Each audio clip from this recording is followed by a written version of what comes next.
It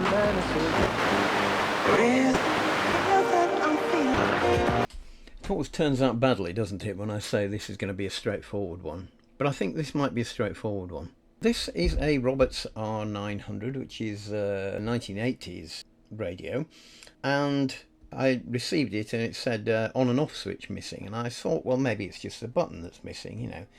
But in fact, if you look at it closely, it's not just the button that's missing. I don't think you can really see it from this shot, but there's actually no. The switch is there on the board, I think, but there's no plunger for it, so the whole on and off switch has disappeared, or half of it has. Which is a bit disappointing, really. I mean, why would anybody take the on and off switch out, or how did it get damaged like that? It does look as if it's been dropped, because there's a corner here that's got a bit of damage on it, and that little piping bit isn't right. Also, I think the bass control here is a bit wobbly. You can see it doesn't quite go around true. So it looks as if it's been dropped at some point. So you'd think maybe just replace the on and off switch, although it would probably be wise at first to check that there isn't some absolute short across it before we do that. So we'll pull it apart and measure it. Hopefully it's just a switch replacement. This is a, as I said, a fairly late one, 1980s I think. Mains power as well as battery, and a rather boring, I think, finish is sort of fine-grained Hessian type thing. Could be done with a splash of colour, I think. One thing it does have, because it's a later model, is it does go up to 108 megahertz on FM, so it's slightly more useful than a lot of the old radios that you get nowadays, where there's quite a few stations that you can't get. So probably worth doing. I have already done a bit of a modification to it, because the underneath here there's one of those quarter turn, or there's supposed to be one of those quarter turn screw things that hold the base in, but that screw was missing, so I've had to put a threaded insert in instead. Anyway, we can take this back off and then get the thing apart and see what we can do with it. So having got that back off, you can see there's quite a nice big speaker here. Quite a lot of integration, because it's a fairly modern circuit board, so a fairly small circuit board. I'm guessing some couple of ICs on there.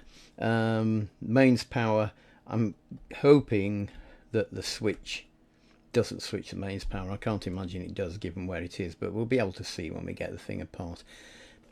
I think the idea is that you take out these two screws from the side here, which don't look exactly original, but then the whole thing should lift out. Well, there you go. You can see there's absolutely nothing in that switch. There's no plunger in that switch there. So can I see any of the pins? I have to go on the other side to see the pins, I suppose. In fact, there's the on and off switch. There are two poles of it, but it looks like they're parallel together, are they? I'm not sure. It's a bit odd, that one. Those two are stuck together.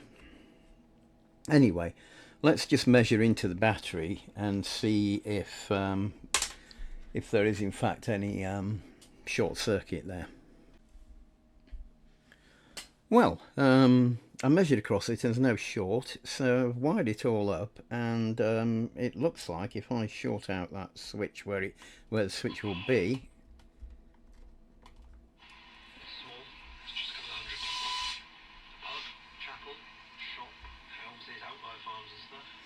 we've got some signal there if I short it out. So what was that? That's a long wave, so that's radio 4 we've got there, while we still have radio 4 long wave.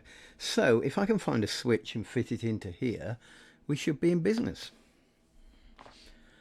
Now, I don't know whether this switch will fit. I think they're generally a standard size, but of course this is quite old. Also, I've got to get this thing out, this ferrite rod aerial out, so I can see it anyway. It's a, these three are interlocking switches. These are the medium wave, long wave, and VHF.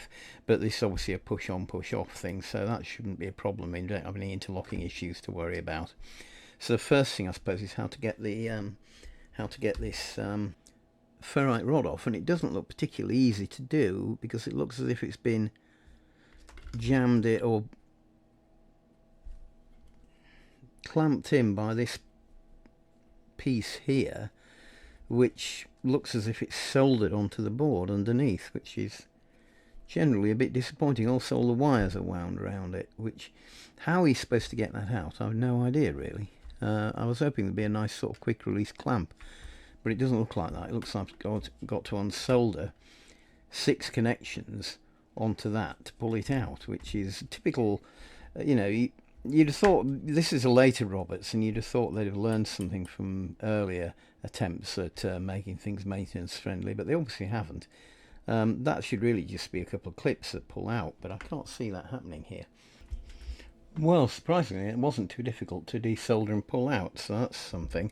And I don't seem to have accidentally removed any of the flying wires from the coils or damaged them in any way, so that's good. So now it's a question of, will the new switch fit in the place of the old one? Looks like it might actually, but I've got to somehow get that one out. Now it should be held in by just prising out, or taken out by just prising out those 2 little things here that hold it in. This is where, if we're very unlucky, we break the metal tags and we can't ever fix it again. So we've got to be a bit careful about that. But generally speaking, a little bit of gentle persuasion should do it. So I should just be able to desolder that switch from there as well. Check I've got the right one again. And Robert is a sibling to your father, as they say.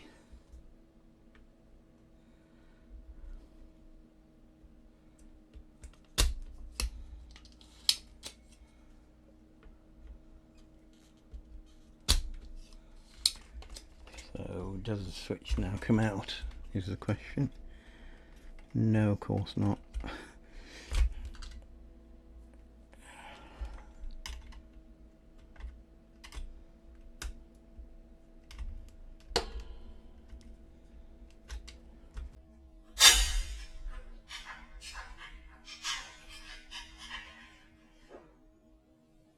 No. Well, it's a good jump that was broken anyway, isn't it? So let's see if I can get the rest of it off now. Right, so I've now decided the best way to get that switch in without having to do a lot of bending and forcing and stuff is actually to unscrew that switch bank and see if I can get the front panel off, which is going to be a right pain, to be honest. It's really, I mean, the problem there, of course, is a tuning cord, which I don't want to disturb, but maybe I can just pull it back a little bit. Yeah, it turns out taking those screws out which hold that bracket, although I don't want to take the whole lot out, so I have to slacken all these and loosen the tuning cord. Get me just enough play to get that in the right place without the spring fouling the back of the 2 clips there. So that's now in the right place. I'll tighten the clips up, screw it back together and solder it in, and we should be done.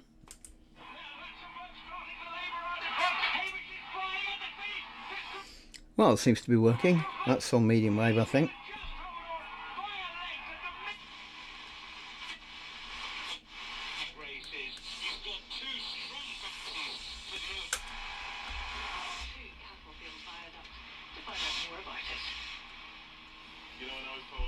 That's a long wave.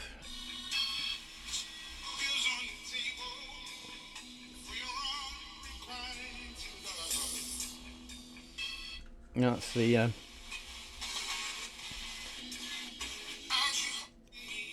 VHF.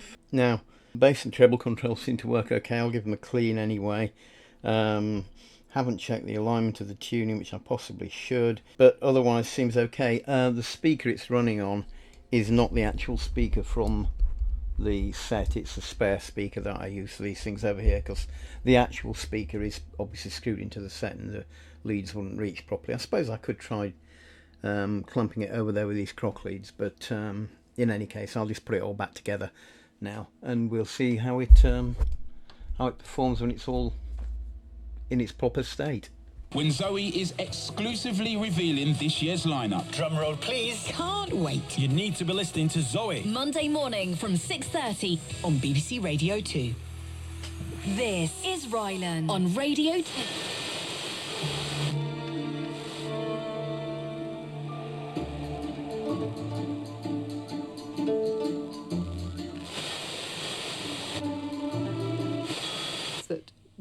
year that I became sort of my own person, he became more director, and I've struck life you can.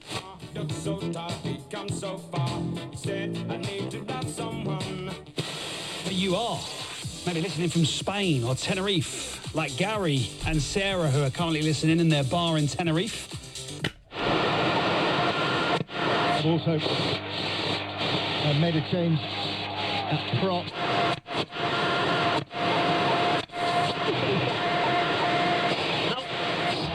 Anti-shirt cannons. Vitality Blast is back.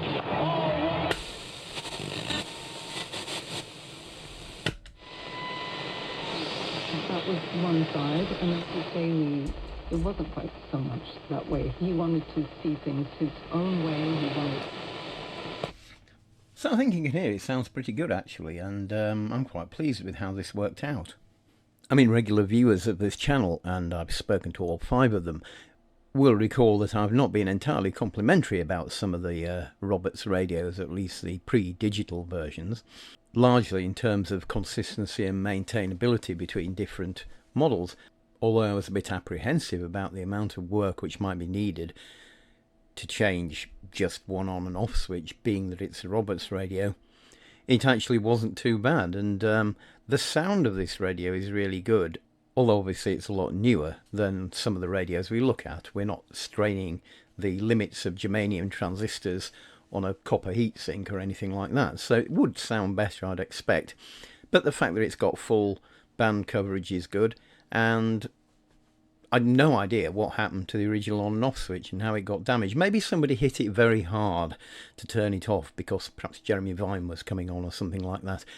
Anyway, I think this is an absolute bargain. I'm quite pleased to have this one added to my collection for not very much effort.